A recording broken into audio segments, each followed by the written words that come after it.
Good morning. This is my Sunday school class. It's Sunday, October 2nd, 2022.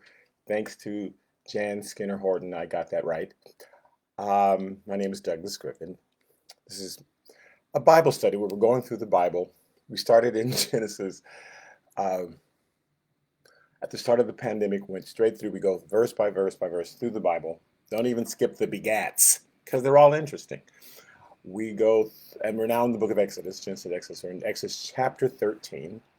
So I'm going to try to catch us up on what's going on in in Exodus. Um, Children of Israel. Israel is the other name for Jacob. I was like, the children of Israel. Jacob's children. And God changed his name to Israel because the name Jacob meant like deceiver or usurper. And that's how he saw himself. And God says, I need you to see yourself differently. And sometimes God needs us to see ourselves differently. We have an image that was given to us in childhood and well, sometimes by a mean person, sometimes just by someone who had no idea. Good morning, good morning. Someone who had no idea that what their words were saying were going to affect us so much. But anyway, he had this image that the only way he could get ahead was to lie or cheat or get around or deceive. Um, so God changed his name to Israel. Means that like you're a warrior before God, you're a prince before God. See yourself as a winner and not as this person who's eventually always going to lose. He has 12 kids. One of them is sent to Egypt. They think he's dead. God arranges for there to be a famine. 11 brothers go down and discover that their missing brother is alive. And he says, come down here and I'll provide for you for 5 years. Famine's going to be 5 more years. I'll provide for you for 5 more years. But they decide to stay. He gives them the best land. They decide to stay. So they're there a couple hundred years. They're there about 215 years. And God finally has delivered them from their bondage. But he had to do two things. He had to make it so rough on them that they wanted to leave. Not just wanted the bondage to go on, but actually wanted to go back to the land he had promised them. So now they're ready to go. He's moved on Pharaoh's heart. He's through judgments, through plagues, through signs, through wonders, and now they're ready to go. So, in Exodus chapter 13, which is where we are, Exodus chapter 13, it says in verse 17, it says, then it came to pass when Pharaoh had let the people go, that God did not lead them by way of the land of the Philistines. So here's this route. So, Egypt's in northern Africa, right? And above it is the Middle East. They should have gone east a little bit and then straight up north right into Israel. But they would have had to have gone through the Philistines' encampment. And it says, God did not lead them by way of the land of the Philistines, although that was near. That was like the shortest route. For God said, lest perhaps the people change their minds when they see war and return to Egypt. When they see that the Philistines are armed and that they're scary, and they'll return. Even though they've been for 215 years, how we want to get out of here. They come right back. And interestingly, if God showed us our future sometimes, we would retreat. We would like, no, I can't do that. You have me doing, how is it? So he doesn't tell us certain things because we'd sabotage it. Eventually, the Israelites were going to have to fight the Philistines, but God had to change who they were because they were people who kind of were pampered. I mean, I understand that they were slaves and they were making bricks, but then they went home to their green land and their pastures and their cows and their sheep, and so they had a hard job, which they did not choose. But then they'd go home to this lush, wonderful place. They had never been warriors. They had never fought. Abraham had fought, but Isaac, even Jacob, their father, he was not a fighter. So these people, they didn't see themselves as warriors. They didn't see themselves yet as the people they were going to have to become in order to inherit the land that God gave them. So instead of leading them east for a little bit and then straight up north through into Israel, but they'd have to go through Gaza and Gath and these Philistine towns, which today is where the greatest conflict with the Palestinians and the Jews are happening in Israel. That place has just always been a place of contention. Right along the coast, they're right around the West Bank. That's the West Bank of Israel, the east of Egypt, right? East of Egypt, west of Israel. They go there. They'd have to go through there, and they would freak out. And I promise you, we would freak out.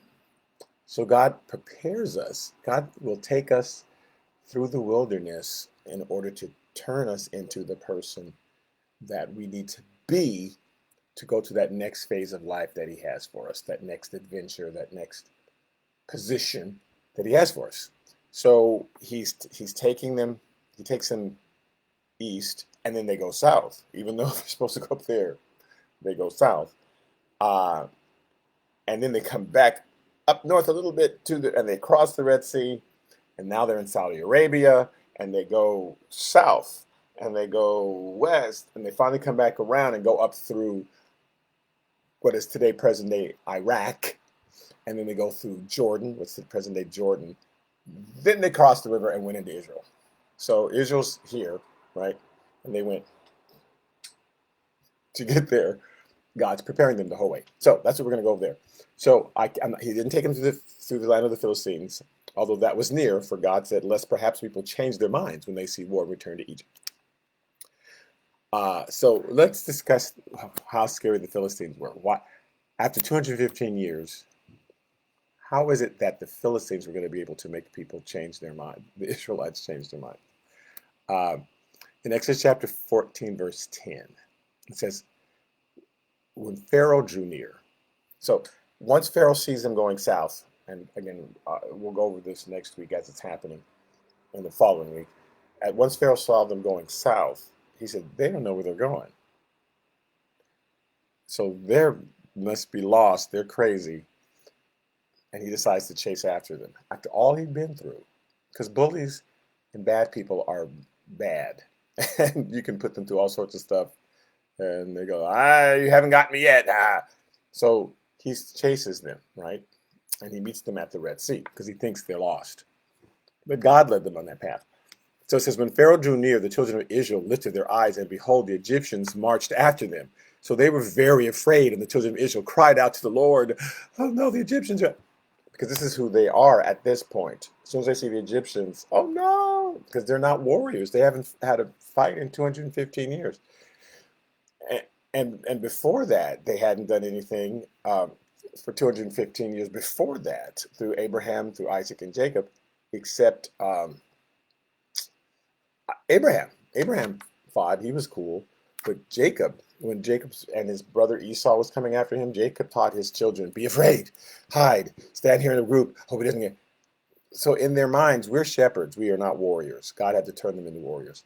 And again, I'm just saying, sometimes God is going to turn us into the person that he designed us to be in order to handle a certain thing that's coming up in your life. And so you go, why am I in this wilderness? Because it's changing you. It's changing you. So well, they saw Pharaoh, like, right. But let's focus on the Philistines. This is very interesting about the Philistines.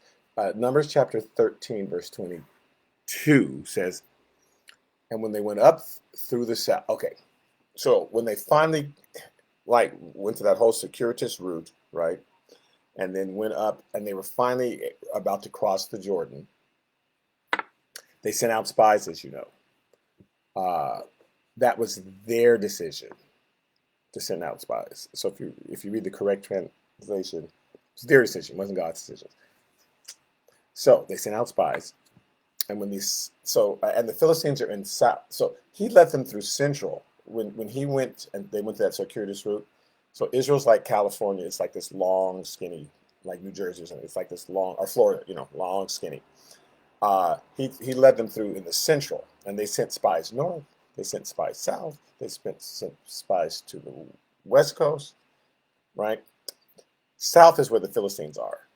And that's what they should have done. They should have gone straight up and then north, and they would have hit southern Israel. That's where the Philistines are. So the spies went all in different directions. In Numbers chapter 13, verse 22, it says, and they went up through the south. So some of the spies went south and came to Hebron, which is where Jerusalem is. And right next to Jerusalem is where the Philistine encampment was. Ahiman, Sheshai, and Talmai, these are three giants. The descendants of Anak were there. So Anak is the first giant that they had, everybody, he's a famous giant, Anak. And his descendants were there. Now, Hebron was built 7 years before Zon in Egypt. The person just asked this in to let you know when Hebron was finally built. But it says in verse 27, then they came back and told them, they came back and said, we went to the land where you sent us. It truly flows with milk and honey. And this is its fruit. So they brought back grapes and all this. Nevertheless, the people who dwell in the land are strong. The cities are fortified and very large. Moreover, we saw the descendants of Anak there. So that's the reason they didn't go into Canaan after they'd been in the wilderness and God finally led them. We're not going because the Philistines had giants. And so we're not going. So God knew if he took them straight up into the Philistines, they wouldn't have gone. They would have gone back to Egypt. Said, never mind, we're good. So, because when he finally did give them a chance, they said no. But at least he had gotten them out of Egypt, right? There wasn't a chance. There wasn't a big chance they were going to go all the way back to Egypt now. So it's like, let me get them far enough away from Egypt and wear them out a little bit so that when they finally see it, at least they won't go back to Egypt. But we're talking about the Philistines because it's something interesting that you'll discover, I hope. In Joshua chapter 13, verse 3, it says, so when they finally went in, 40 years later, they finally go in. It took a whole new bunch to finally do what God wanted them to do. When they finally went in, they fought various groups, right? Philistines were still left. Because Canaan is this big, long, the Philistines are in the south by the shore, by the west shore, West Bank.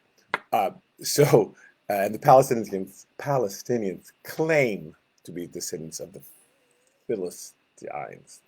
They aren't, but that's what they claim. Like this, we're supposed to be here, and which is fine. I mean, I'm just saying they're not actually descendants of the Philistines, but this is where they are. So, so they're talking about the battles that they fought from Sheor, which is east of Egypt. Right, that's where the line they're supposed to go, east of Egypt, as far as the border of Ekron. So Ekron's one of the 5 Philistine cities. Ekron, and then northward, which is counted as Canaanite, the 5 lords of the Philistines, the Gazaites, the Ashdodites, the Ashkelonites, the Gittites, which is really Gath, and I don't know why they call it Git, but Gath, the Gittites, and the Ekronites, and also the Avites, but that's not one of the 5 lords. They named 6 cities, and they said only 5. I don't know why. They just added that in. But anyway, because that's one of the cities they went to. But there are 5 Philistine cities. 5. Kind of important. Gath and Gaza. We still call it Gaza Strip today, right? Ashdod, Ashkelon, and Ekron. Ekron's the southernmost city. They left them. They didn't fight them. They fought everybody else, and they left those 5 Philistine cities. Didn't do what God told them to do. So now it's 100 years later. They went in and around the year 1200 BC. Now it's about 1100 BC. You know the story of Samson and Delilah. Who was Samson attacked by? Those same Philistines. In Judges chapter 16, verse 4 through 5, afterward it happened that he loved a woman in the valley of Sorek, whose name was Delilah. This is Samson and Delilah. And the lords of the Philistines, remember there's 5 cities, so there's 5 lords. came up to her and said to her, entice him and find out where his great strength lies, and by what means we may overpower him, that we may bind him to afflict him, and every one of us will give you 1,100 pieces of silver. So that's 5 times 1,100. It's like 5,500. Okay, I'll do that. Then the Philistines took him. Once she gives him the secret, right? This is verse 21 of Judges chapter 16. Then the Philistines took him and put out his eyes and brought him to Gaza, the main city of the 5, was Gaza. And they bound him with bronze fetters, and he became a grinder in the prison. So they're using him, and he's pulling the stones that are grinding the powder and stuff. Okay, so story of Samson and Delilah has everything to do with the Philistines. Them not going the way God wanted them to go. I mean, the closest way had everything to do with the Philistines. And sometimes we have Philistines in our lives that are going to stop us from doing things in our minds. Because at any point they could have defeated the Philistines, but in their minds, oh, that's too big of a hill. That's too large, right? And it's a Philistine. And so God he takes us a different route so he can prepare us so that we can finally fight our Philistines, and do what God wants us to do. In 1 Samuel chapter 6. This is now 25, maybe 50 years later. So this is maybe the year 1050. At 1000 is when David is anointed king. So this is maybe 50 years before David is anointed king. The Philistines have taken the ark. And the Philistines were a constant thorn in the side of the Jews, who should have taken care of the Philistines before. They're going to get us, because they didn't think that their God was bigger than the Philistines. So then they said, they steal the ark, and God punishes the Philistines with all kind of rats and tumors and diseases and the bubonic plague and all this stuff comes on them. So the Philistines say to one another, what is the trespass offering which we shall return to him? Like, we need to get this ark back, and we need to put an offering in it so that their God will forgive us. They weren't accepting him as the God yet, but so that their God will forgive us. So he says 5 golden tumors and 5 golden rats, because the tumors were coming all over their body, and rats were bringing plague. And it's 5 different cities. Even though the ark only went to 3 cities, all 5 cities were affected, right? So we need to put 5 tumors and 5 golden rats, which is symbolic of our sin and God's judgment. We're letting him know, we get it. We get the judgment. We get that this is you. We're acknowledging that you're judging us. This is not some coincidence. This is actually you judging us. When God sent snakes among the people, they made a bronze snake. So it's like, we need to acknowledge the judgment. This is not coincidence. This is God's judgment on our behavior. Okay?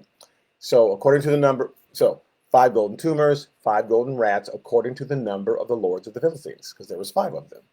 For the same plague was on all of you and your lord. So even though there's only 3 mentioned, all 5 of them had plagues. So 5 lords. Now, 5 cities, 5 Philistine cities. In 1 Samuel chapter 17, David, now this is year 1000 BC, so it's 1200, 1100, and 50, 1000 BC. David is king. I'm sorry, David's not king yet. David's about to fight Goliath, right? He's about to become king. And 1 Samuel 17, verse 4 says, and the champion went out from the camp of the Philistines, named Goliath, from Gath, one of the 5 cities, whose height was 6 cubits and a span. In verse 40, it says, then he took his staff in his hand, and he chose for himself 5 smooth stones from the brook, and put them in a shepherd's bag, in a pouch which he had, and his sling was in his hand, and he drew near to the Philistines. Why did David pick up 5 stones? To fight one giant. Now we know there are 5 Philistine cities. We know there are 5 heads, 5 lords, 5 heads of those cities. He picked up 5 stones to fight one Goliath. And people say interesting things, but none of it makes sense. because he didn't think, well, in case I missed the first four, it's like, no, God doesn't, well, you better take some extra just in case. That's not God.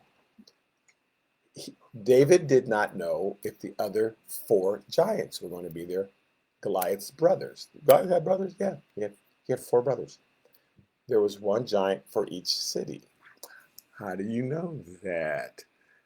So he didn't know, is only Goliath going to be there, or are the other four giants from the other four cities going to be there? So it takes 5 stones.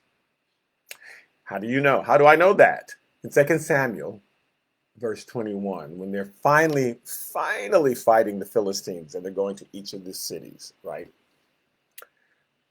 2 Samuel chapter 21, verse 15.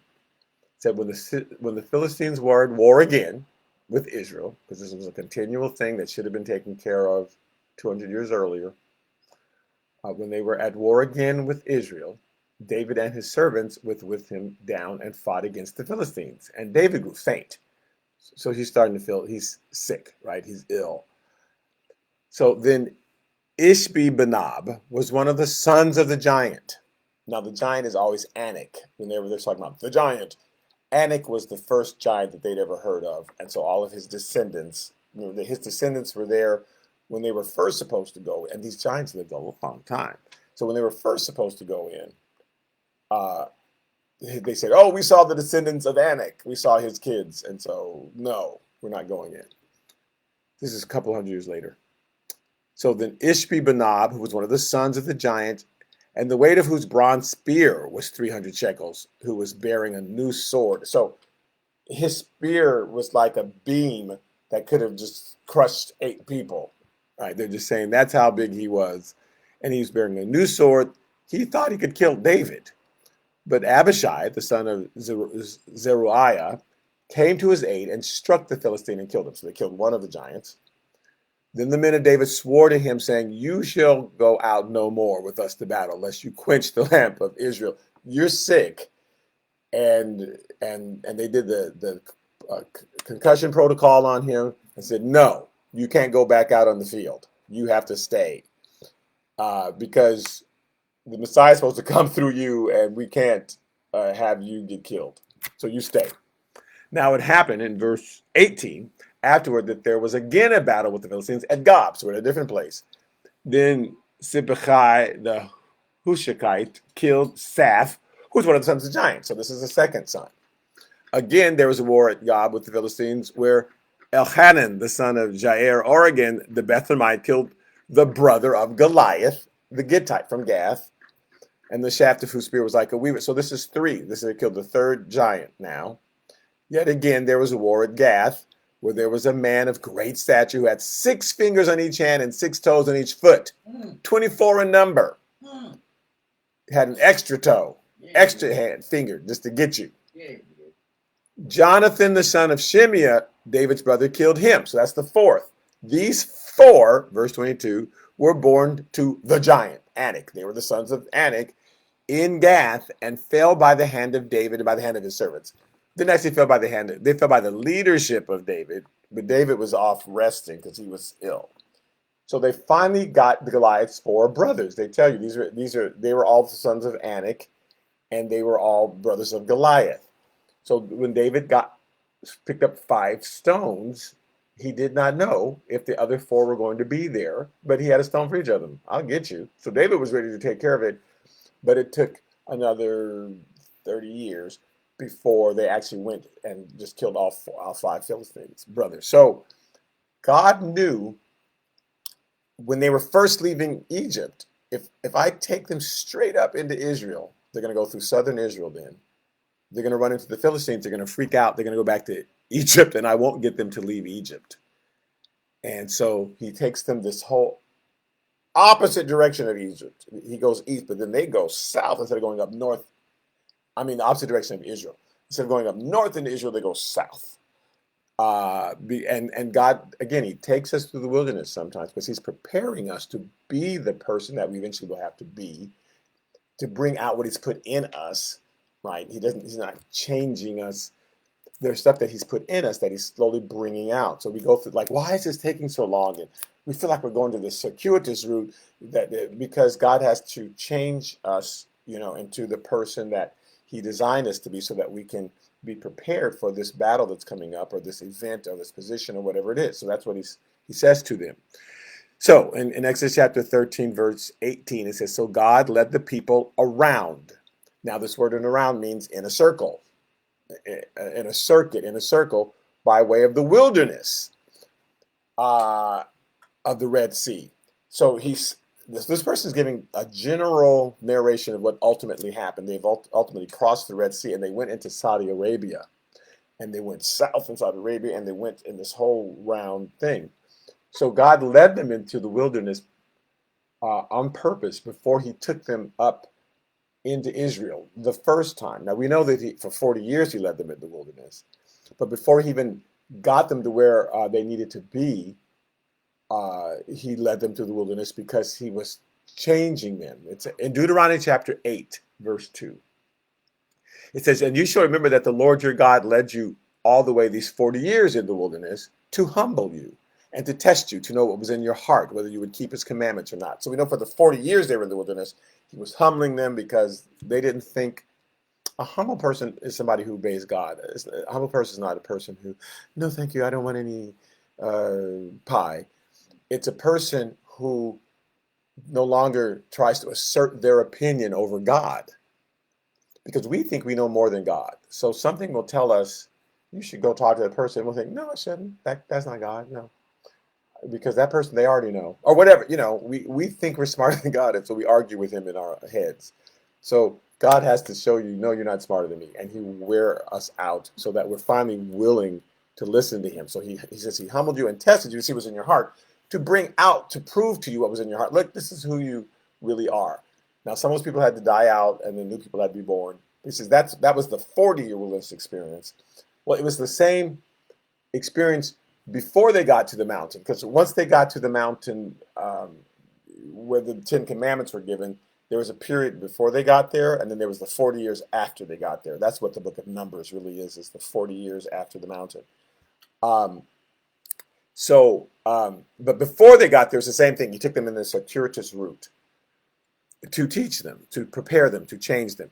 In Deuteronomy chapter 32, verse 9, it says, for the Lord's portion is his people, and Jacob is the place of his inheritance. So God's got skin in the game, his people. He wants what's best for us. He has all this prepared for us, but knows that we have to change in order to inherit what he's got for us, in order to do the job. So Jacob is the place of his inheritance. Verse 10, it says, he found him in a desert. Now, this is kind of talking about Jacob. It's also talking about Jacob's descendants.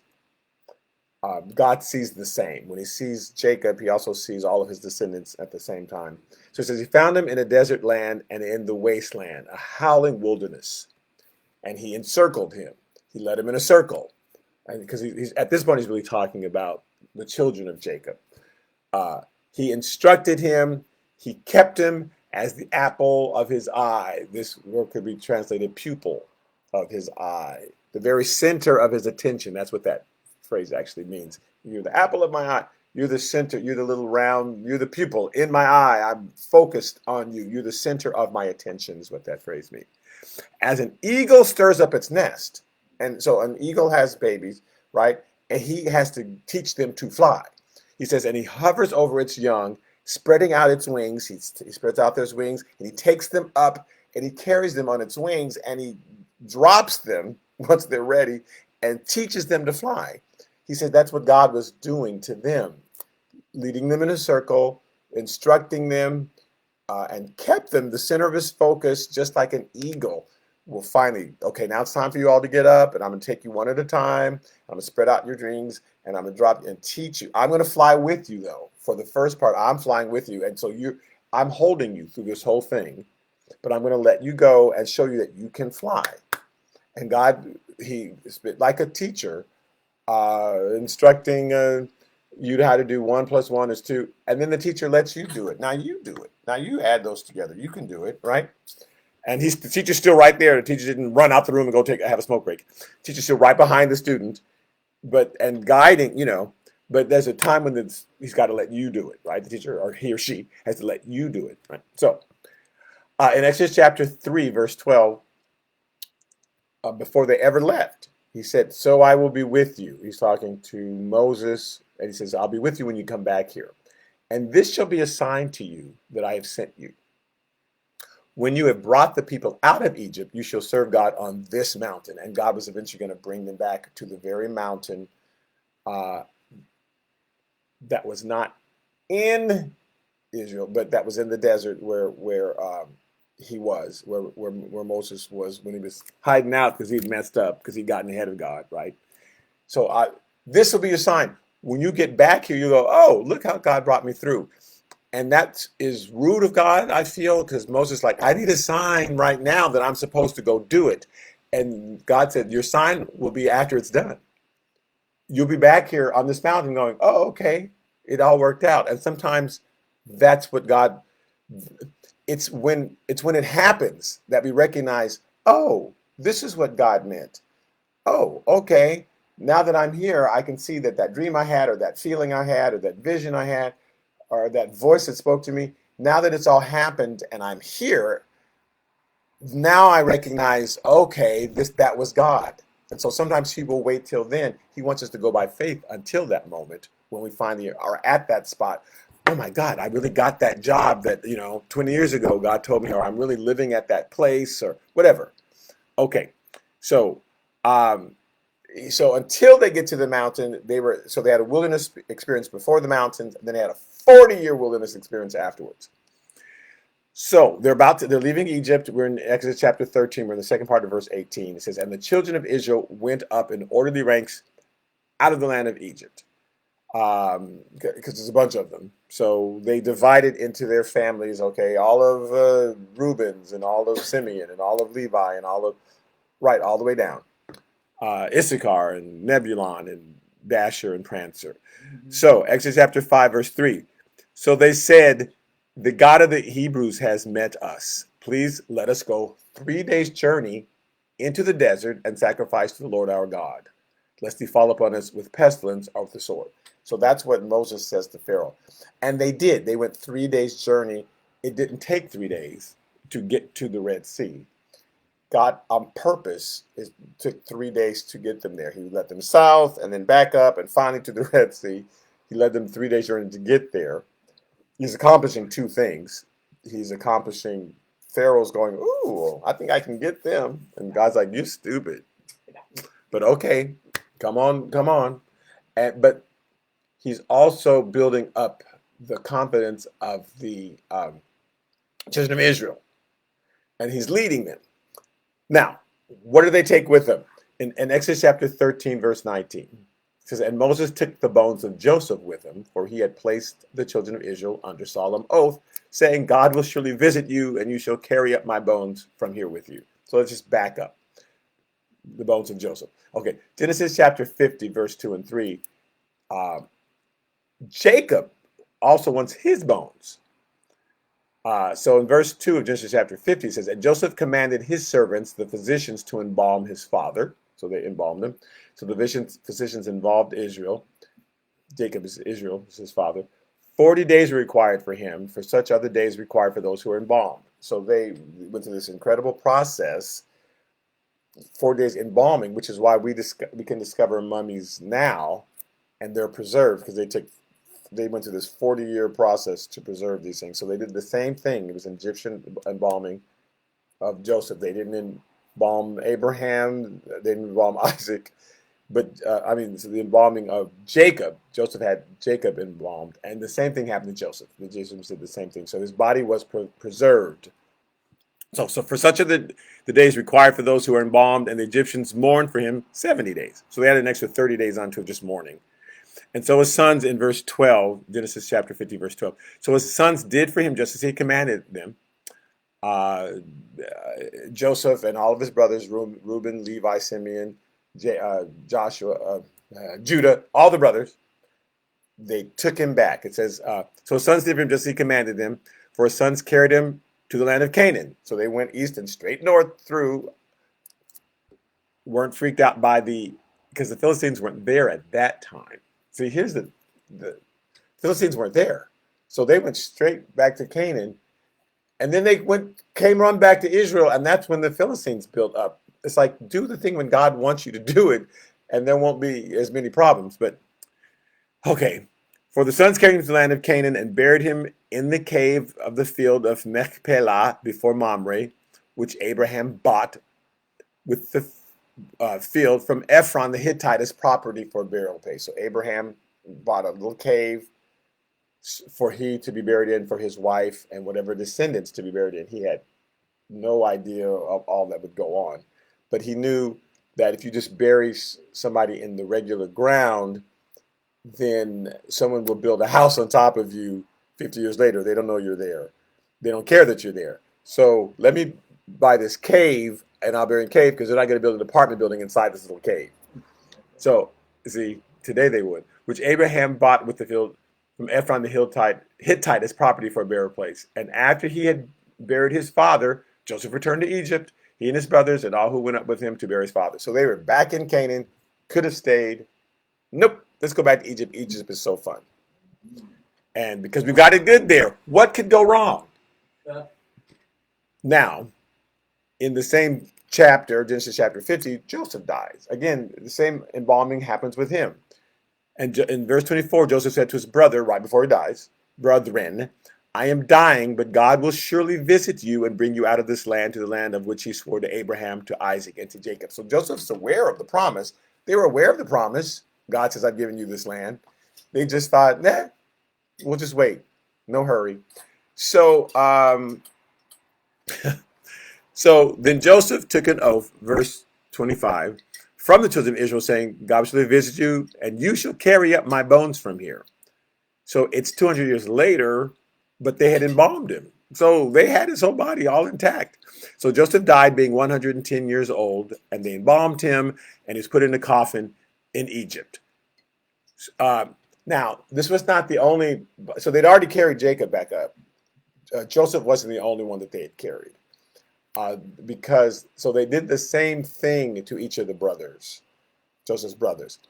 In Acts chapter 7, verse 15, even though it doesn't tell us there, it tells us in Acts, so I have to read the whole Bible. In Acts chapter 7, verse 15, it says, so Jacob went down to Egypt, and he died, he and our fathers. And they considered their fathers Reuben, Simeon, Levi, Dan, Asher, all of them, right? Are their fathers, because there's 12 tribes of Israel. And they were carried back to Shechem, all of our fathers, and laid in the tomb that Abraham bought for a sum of money from the sons of Hamor, the father of Shechem. So they all went back there. All fathers were embalmed.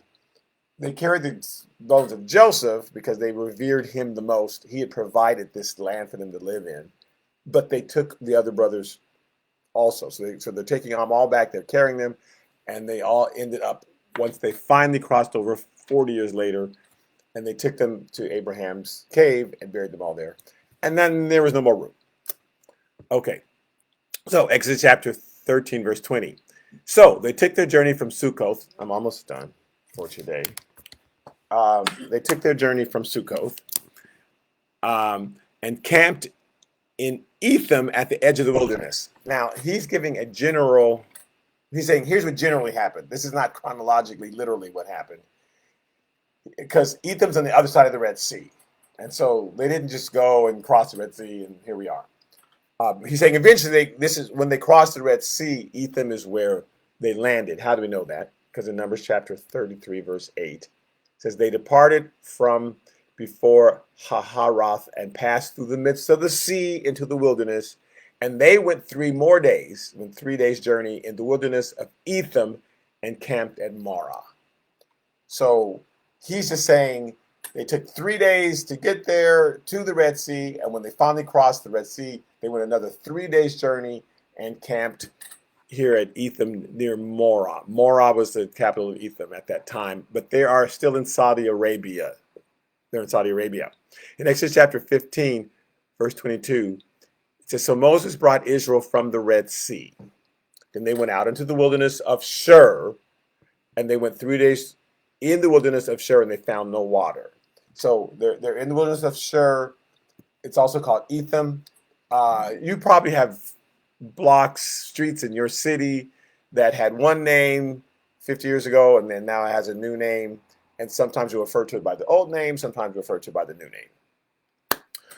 So Shur is the old name, Etham is the newer name, but he's specifically calling it Shur, the wilderness of Shur, because it had been mentioned in a very important place. Now, there was no water there in the desert. This is a terrible place in Saudi Arabia to be. And so there's no water. They're going to start to panic. But God led them to the wilderness of Shur because of what had happened earlier there. So we recognize that name from Genesis chapter 16, verse 7, when Hagar had gotten kicked out of Abraham's camp by Abraham's wife because Hagar got pregnant, even though they agreed on it. But now the wife was feeling some kind of way. Like, I don't, Sarah's like, nah, I don't think I want this woman here with her child. So you get out. So, yeah, get to stepping, sister. So she leaves, Hagar leaves, and goes to the wilderness of Shur. So it says, now the angel of the Lord found her by a spring of water in the wilderness by the spring on the way to Shur. So she's on her way to Shur where there would be no water. So he stops her right before, like, if you go like 40 more feet, there'll be no water and you'll be crazy. And he said, Hagar, Sarah's maid, where have you come from and where are you going? Remember, like, where were you just, and now, and where are you going? Going where? To do what? So she had to think, yeah, I was actually taken care of. Everything was great. And now I'm running away because things got a little hard. And like, no, I don't think where are you going?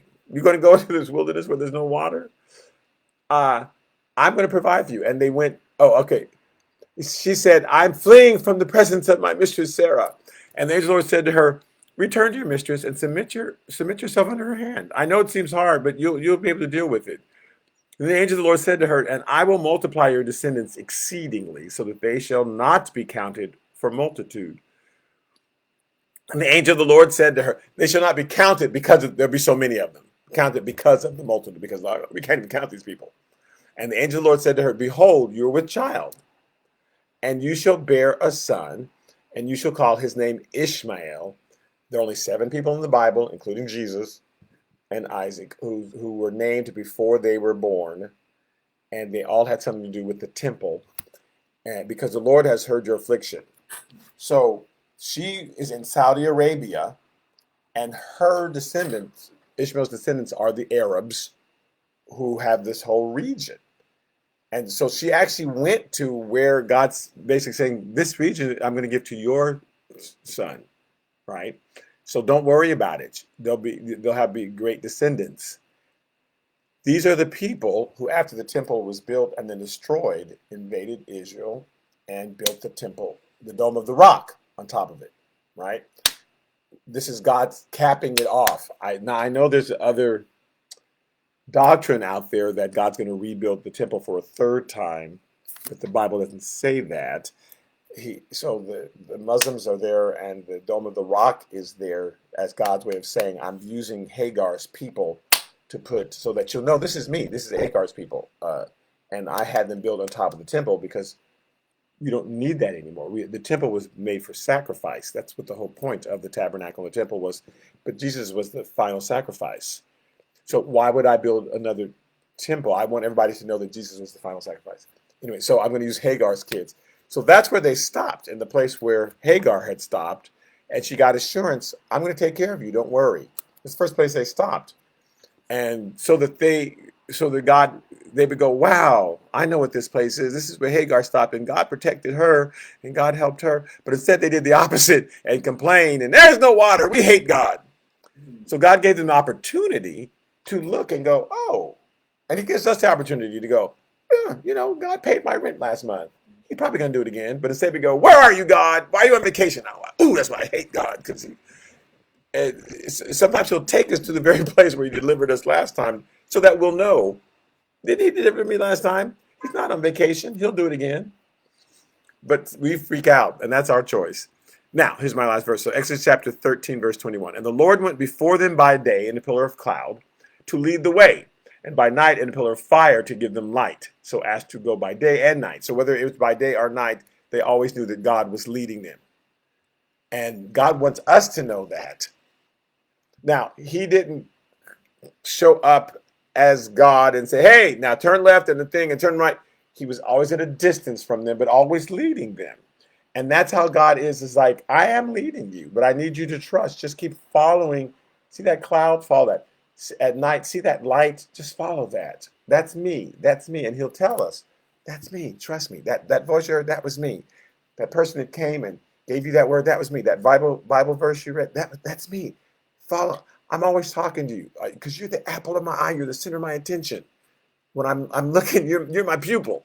I'm looking right at you. I'm seeing everything you're doing. Just keep following that leading. Just keep following you. I know the path. I've been here before. I've been all through this desert. I know all about it. So whatever desert we're in, whatever wilderness we're in, God's like, I've been all through here. I know the path. I know the way out. Just trust me. Just keep following me. I've got this all planned out. So it says, verse 22, he did not take away the pillar of cloud by day or the pillar of fire by night from before the people. Never take it away. It's always there. God's leading is always there. He never takes it away. So I'm going to stop there. We're going to go to Exodus chapter 14. I think there's only 21 verses in 13. Next week, and as they begin their journey, to me, it's all fascinating. I hope that you were able to learn something today. And on Wednesday, we're in the book of John, John chapter 10. Some very important things that we're learning there. So I will see some of you Wednesday, and others of you I'll see again on Sunday. Thank you so much, and God bless.